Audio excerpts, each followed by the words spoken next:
So here we have the review of the Yamaha XT660R. Now I've been riding this bike for the last couple of days here in Sweden on mainly trails, and I have to say I've been pretty impressed with it as a trail bike. As a commuting bike and a road bike, not as comfortable, but like I said, on the trails it comes into its own. Now horsepower, we're talking not that much, it's just under 50 horsepower, but for the trails it's actually pretty decent. It's got a pretty good power band. On the street it's got enough power to keep up with traffic. It does however go into a bit of a weave, a high speed weave above really about 70 miles an hour, so that's something to definitely pay attention to. Now like I said, as an off-road bike and as a trail bike, it's really suited for that sort of thing. Now this is not a motocross bike, okay? This is still a trail bike, so simple trails, easy enough. It's not that light however, it's nearly 400 pounds, which is a pretty heavy motorcycle. But I have to say, hand on heart, I didn't feel that kind of weight when I was riding it. It's pretty easy to manage, it's easy to flick around, and I really like that about this motorcycle, because when you can slide a bike, when you can play around on the dirt, it really gives you confidence, and this bike definitely does that. Now, downsides to this bike for me has definitely been the front brake. I mean, it's okay on the dirt, but it's just not adequate on the road. So I've been a little disappointed with the front brake. However, the rear brake is the total opposite. It locks up the rear wheel in an instant, and it's really a really keen brake. So braking wise, I always felt that I didn't have a very good balance. Not much front brake and lots of rear. So sometimes the bike was difficult to control when coming to a stop on the gravel, and definitely on the street too. Now you've got a big 21-inch front wheel, so it glides over every obstacle. However, they do make this bike with a smaller front rim for those who want like a more of a supermoto, but I definitely recommend the 21-inch front wheel for anybody who's thinking about trail riding. Now tank, we've got a good sized gas tank here, 15 litres. I have to say I've been really impressed with the fuel economy on this bike, because we've been spending all day on the trails doing around 200 kilometres and we haven't needed to fill up at all, so really impressed. However, its fuel injection is also a problem on this bike. I've had multiple times at low RPM where the bike just completely cuts out on me and stalls. So I've been really surprised about that as well. As I rode it more over every day, I've kind of had to give it a little bit more throttle at the bottom to try and get it going, but it hates low RPM getaways. It just stalls in an instant. So fuel injection I think definitely needs looking at. Now we've got some big old twin exhausts here at the back, and that definitely doesn't help the weight.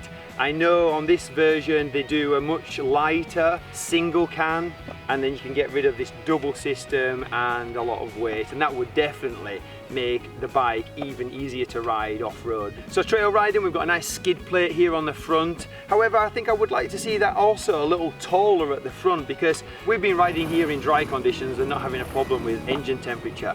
However, if you're riding in muddy conditions, the front wheel is just going to be caking the front of the engine in mud, and you might have some overheating issues. So I'd like to see the skid plate a little higher, or a guard to protect the engine a bit more. You've got some great hand guards here. These have been great in these trails, you know, when you're hitting trees, branches, that kind of thing. Even if you fall down, you've got good protection there.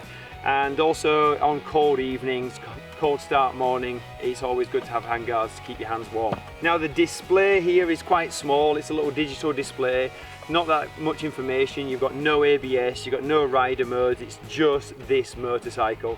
But a little display at the front, it's easy to read, and you've got all the information there that you need. Now suspension as stock there is no adjustment at all in the front suspension, and it's quite soft as standard.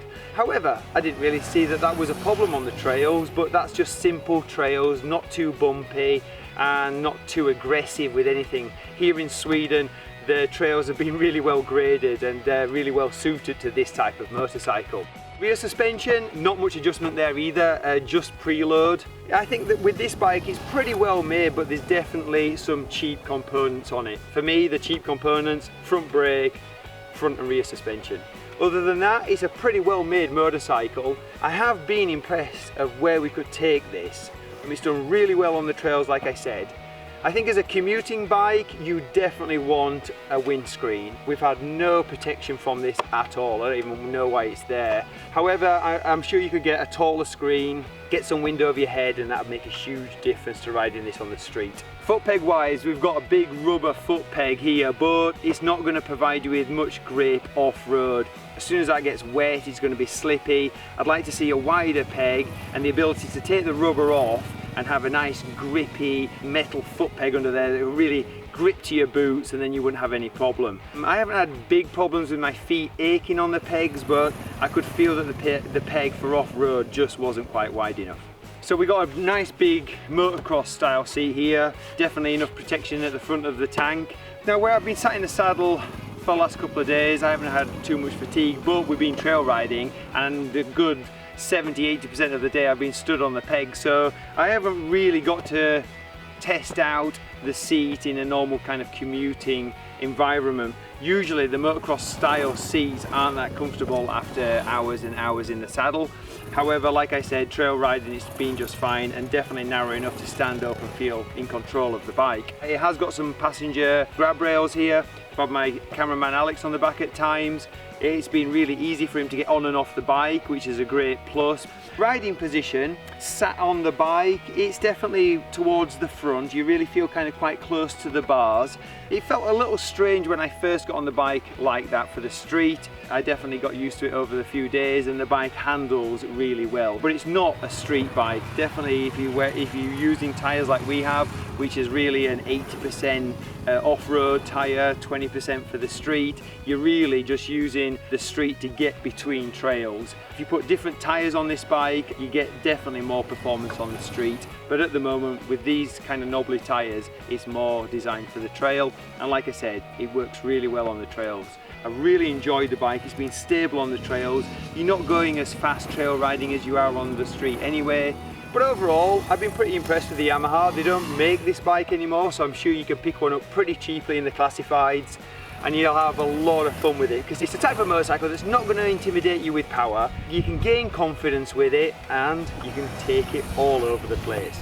So it's a stylish motorcycle, it's a good looking bike.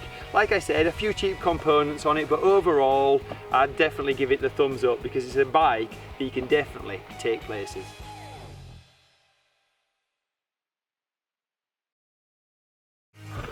Excuse me a second, Alex, let me just have a quick look at that rear shock. It's not going to intimidate you with power.